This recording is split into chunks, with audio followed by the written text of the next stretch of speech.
الحمد لله رب العالمين والصلاة والسلام على سيد الأنبياء والمرسلين وعلى آله وصحبه أجمعين أما بعد فأعوذ بالله من الشيطان الرجيم بسم الله الرحمن الرحیم۔ تمام احباب ادب و احترام کے ساتھ آقا صلی اللہ تعالی علیہ وآلہ وسلم پر محبتاً درود پاک کا نذرانہ پیش کیجیے۔ اللہم صلی علی سیدنا و مولانا محمد مبارک وسلم وصلو علیہ۔ آج جس موضوع پر میں نے عرض گزار ہونا ہے وہ موضوع ہے مقاصد حج۔ برادران اسلام، حج کا لغوی معنی عظمت والی جگہ کا ارادہ کرنا ہے، جبکہ اصطلاح شرع میں مخصوص صفات و شرائط کے ساتھ مخصوص زمانے میں بیت اللہ شریف جانے کا ارادہ کرنا حج کہلاتا ہے۔ صدر الشریعہ مفتی امجد علی اعظمی رحمۃ اللہ علیہ حج سے متعلق شرعی حکم بیان کرتے ہوئے فرماتے ہیں کہ حج نام ہے احرام باندھ کر 9 ذی الحجہ کو عرفات میں ٹھہرنے اور کعبہ معظمہ کے طواف کا، اور اس کے لیے خاص وقت مقرر ہے کہ اس میں یہ افعال کیے جائیں تو حج ہے۔ حج 9 ہجری میں فرض ہوا، جو اس کی فرضیت کا انکار کرے کافر ہے، مگر عمر بھر میں صرف ایک بار فرض ہے۔ دکھاوے کے لیے حج کرنا اور مال حرام سے حج کو جانا حرام ہے۔ عزیزان محترم، حج دین اسلام کا ایک بنیادی رکن ہے جو مسلمان اس کی استطاعت رکھتا ہے، اس پر زندگی بھر میں ایک بار فرض ہے۔ اس کی فرضیت کا حکم بیان کرتے ہوئے اللہ تعالیٰ نے ارشاد فرمایا، وَلِلَّهِ عَلَى النَّاسِ حِجُّ الْبَيْتِ مَنِ اسْتَطَاعَ إِلَيْهِ سَبِيلًا۔ اللہ تعالیٰ کی خاطر لوگوں پر اس گھر کا حج کرنا فرض ہے جو وہاں تک جانے پر قادر ہو۔ حضرت سیدنا علی المرتضیٰ رضی اللہ تعالیٰ عنہ سے روایت ہے کہ فرماتے ہیں کہ جب آیت مبارکہ وَلِلَّهِ عَلَى النَّاسِ حِجُّ الْبَيْتِ مَنِ اسْتَطَاعَ إِلَيْهِ سَبِيلًا نازل ہوئی تو صحابہ کرام علیہم رضوان نے عرض کی کہ کیا ہر سال حج فرض ہے؟ حضور نبی کریم صلی اللہ تعالی علیہ وآلہ وسلم خاموش رہے۔ صحابہ کرام رضی اللہ تعالی عنہم نے بارگاہ رسالت میں اپنا سوال پھر سے دہرایا۔ اس پر نبی کریم صلی اللہ تعالی علیہ وسلم نے ارشاد فرمایا،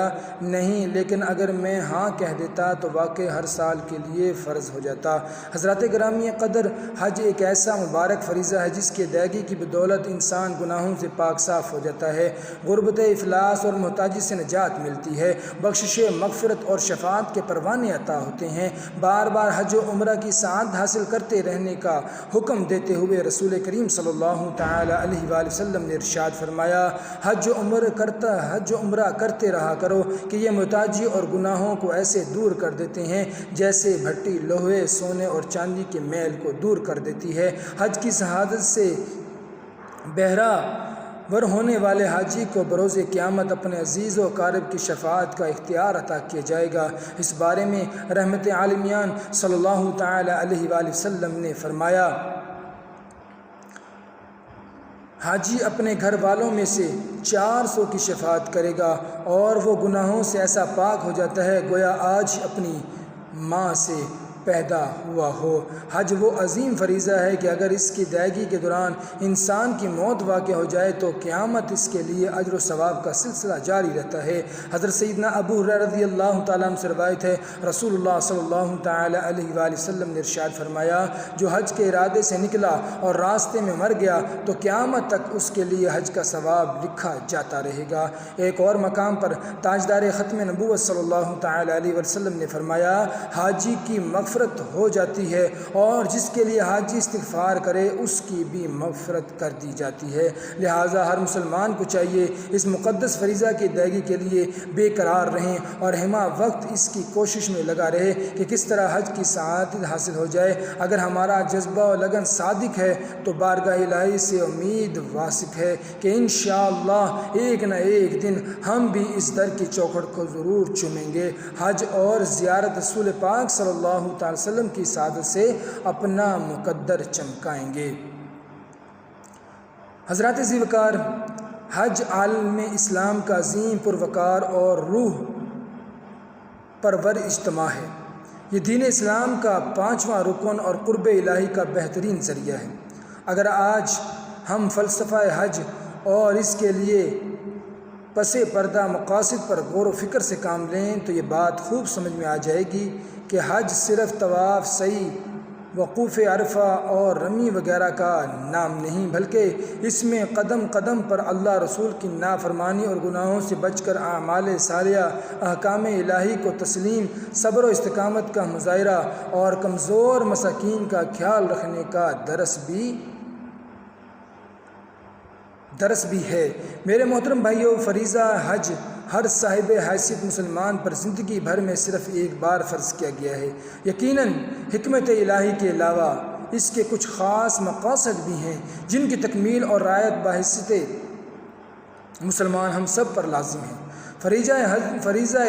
حج کی ادائیگی کے متعدد مقاصد میں سے چند حسب ذیل ہیں۔ حج کا ایک بڑا مقصد امت مسلمہ کے قلوب و اذہان میں عقیدہ توحید کو راسخ کرنا ہے تاکہ وہ کفر و شرک سے بچے رہیں۔ اللہ رب العالمین سورہ حج میں ارشاد فرماتا ہے، حنفاء للہ غیر مشرکین بہ ومن یشرک باللہ فکأنما خر من السماء فتخطفه الطیر أو تهوي به الريح في مكان سحيق۔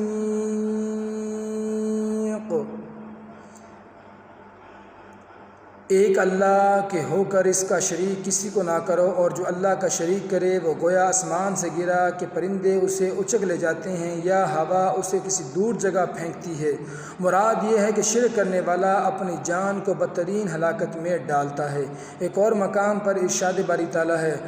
وَأَذَانٌ مِّنَ اللَّهِ وَرَسُولِهِ إِلَى النَّاسِ يَوْمَ الْحَجِّ الْأَكْبَرِ أَنَّ اللَّهَ بَرِيءٌ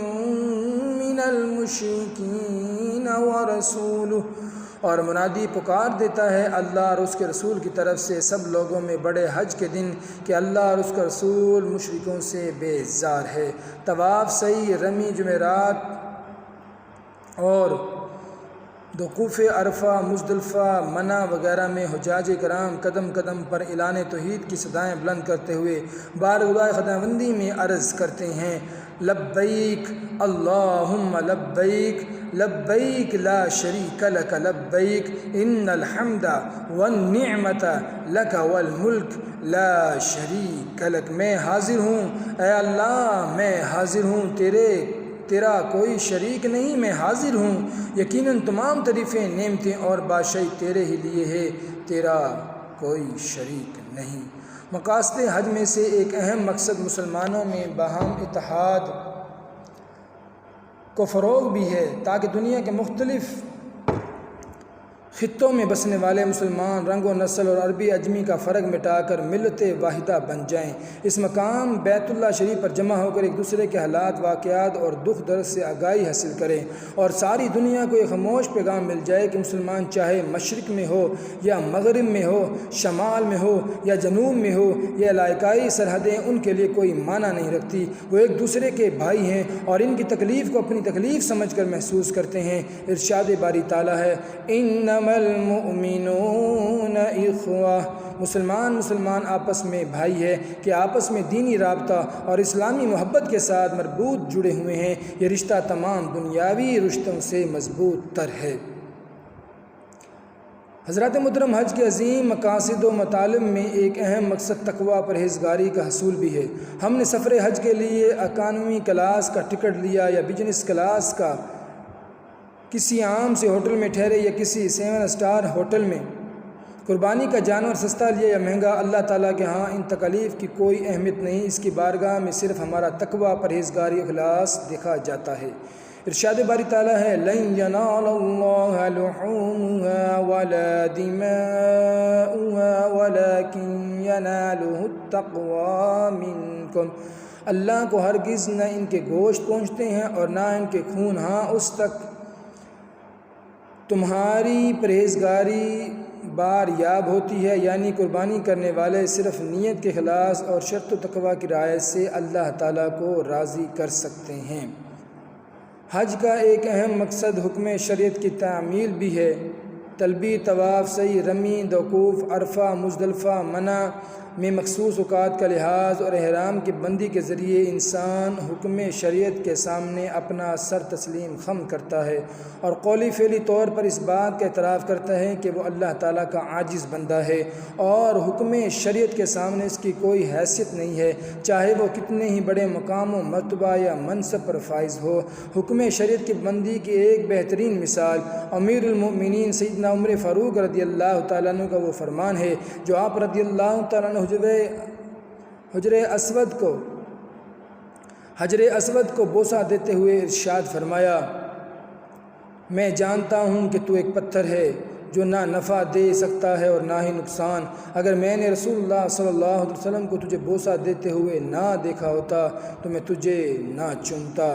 زن محترم، بخشش و مغفرت اور گناہوں کی معافی میں حج کے اہم مقاصد میں سے ایک ہے جو مسلمان فریضہ حج کی سعادت سے شرفیاب ہوتا ہے اور دوران حج فسق و فجور اور معصیت و نافرمانی سے دور رہتا ہے۔ اللہ تعالیٰ اس کے گزشتہ گناہ معاف فرما دیتا ہے۔ مصطفیٰ جان رحمت صلی اللہ تعالی وسلم نے ارشاد فرمایا، جس نے اللہ تعالیٰ کی خاطر حج کیا اور اس میں کوئی فحش گناہ کا کام نہیں کیا، وہ گناہوں سے ایسا پاس ہو کر لوٹے گا جیسا اس دن تھا جب اپنی ماں سے پیدا ہوا۔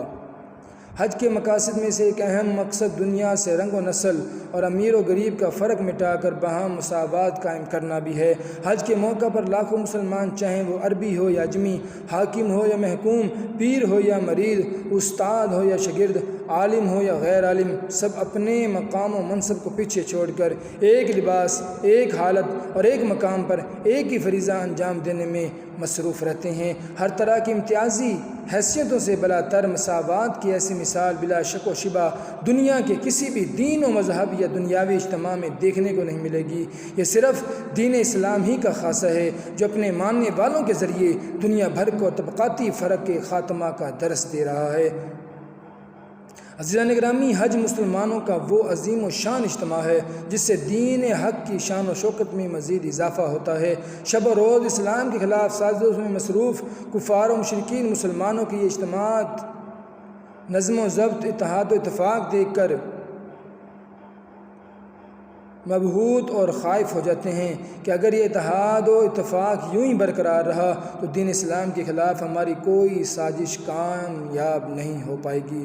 اور دین اسلام روز بروز یوں ہی پھلتا پھولتا رہے گا۔ میرے دوستوں، بھائیوں اور بزرگوں، حج سمیت اسلام کی تمام عبادات میں ہمیں نظم و ضبط اور وقت کی پابندی کا درس ملتا ہے اور یہ وہ اوصاف حمیدہ ہے جو باشعور، مہذب اور ترقی یافتہ قوموں کی پہچان ہوا کرتے ہیں۔ یقیناً حج میں نظم و ضبط اور وقت کی پابندی پر مبنی اعمال کے ذریعے دین اسلام ہمیں یہ پیغام دے رہا ہے کہ اے مسلمانوں، خواب غفلت سے بیدار ہو جاؤ اور جس حقیقی مقام و مرتبہ کے تم حقدار ہو اسے پہچانو اور اس کے حصول کے لیے کوشش کرو، ورنہ تمہارا نام و نشان مٹ جائے گا اور یہ دنیا تمہیں رونتے ہوئے آگے نکل جائے گی۔ اللہ تعالیٰ سے دعا ہے جو کچھ ہم نے مقاصد حج کے موضوع پہ سنا اس پر عمل کرنے کی توفیق عطا فرمائے۔ آئیے آخر میں ہم دعا کر لیتے ہیں۔ اے اللہ، ہمیں بار بار حج و عمرہ کی سعادت اور مصطفیٰ جان رحمت صلی اللہ تعالی علیہ وآلہ وسلم کے در و دولت کی باادب حاضری نصیب فرما۔ ہمیں حج و عمرہ کی سعادت سے شرفیاب فرما۔ اس مقدس فریضہ حج کے صدقے ہمارے صغیرہ کبیرہ گناہوں کو معاف فرما۔ ہمیں حج کے مقاصد سے آگاہی عطا فرما۔ ان مقاصد پر پورا اترنے اور ان کا اہتمام کا جذبہ عنایت فرما۔ اے اللہ، ہمارے ظاہر و باطن کو تمام گندیوں سے پاک صاف فرما۔ اپنے حبیب کریم صلی اللہ تعالی علیہ وآلہ وسلم کے ارشادات پر عمل کرتے ہوئے قرآن و سنت کے مطابق اپنی زندگی سنوارنے، سرکار دو عالم صلی اللہ تعالی وسلم اور صحابہ کرام رضی اللہ تعالی عنہم کی سچی محبت اور اخلاق سے بھرپور اطاعت کی توفیق عطا فرما۔ اے اللہ ہمیں دین اسلام کا وفادار بنائے رکھ، ہمیں سچا پکا باعمل عاشق رسول بنا، ہماری صفوں میں اتحاد کی فضا پیدا فرما، ہمیں 5 وقتہ باجماعت نمازوں کا پابند بنا، اس میں سستی کاہلی سے بچا، ہر نیک کام اخلاص کی دولت عطا فرما، تمام فرائض و واجبات کی ادائیگی بحسن خوبی انجام دینے کی بھی توفیق عطا فرما، بخل کنجوسی سے محفوظ فرما، خوش دلی سے غریبوں محتاجوں کی مدد کرنے کی توفیق عطا فرما، ہمیں ملک و قوم کی خدمت اور اس کی حفاظت کی سعادت نصیب فرما، باہمی اتحاد و اتفاق اور محبت الفت کو مزید مضبوط فرما، ہمیں احکام شریعت پر صحیح طور پر عمل کی توفیق عطا فرما، ہماری دعائیں اپنی بارگاہ بے کس پناہ میں قبول فرما، ہم تجھ سے تیری رحمتوں کا سوال کرتے ہیں، تجھ سے مغفرت چاہتے ہیں، ہر گناہ سے سلامتی چھٹکارا چاہتے ہیں، ہم تجھ سے تمام بھلائیوں کے طلبگار ہیں، ہمارے غموں کو دور فرما، ہمارے قرضے اتار دے، ہمارے بیماروں کو شفا یاب کر دے، ہماری حاجتیں پوری فرما، اے رب ہمارے رزق حلال میں برکت عطا فرما، ہمیشہ مخلوق کی محتاجی سے محفوظ فرما، اپنی محبت و اطاعت کے ساتھ سچی بندگی کی توفیق عطا فرما، خلق خدا کے لیے ہمارا سینہ کشادہ اور دل نرم فرما، الہی ہمارے اخلاق اچھے اور ہمارے کام عمدہ کر دے، ہمارے اعمال حسنہ قبول فرما، ہمیں تمام گناہوں سے بچا، کفار کے ظلم و بربریت کے شکار ہمارے فلسطینی کشمیری مسلمان بہن بھائیوں کو آزادی عطا فرما، ہندوستان کے مسلمانوں کی جان و مال اور عزت و آبرو کی حفاظت فرما، ان کے مسائل کو ان کے حق میں خیر و برکت کے ساتھ حل فرما، آمین یا رب العالمین، وصلی اللہ تعالی علی خیر خلقہ و نور عرشہ سیدنا و نبینا و حبیبنا و قرۃ اعیننا محمد وعلی آلہ وصحبہ اجمعین وبارک وسلم والحمد للہ رب العالمین۔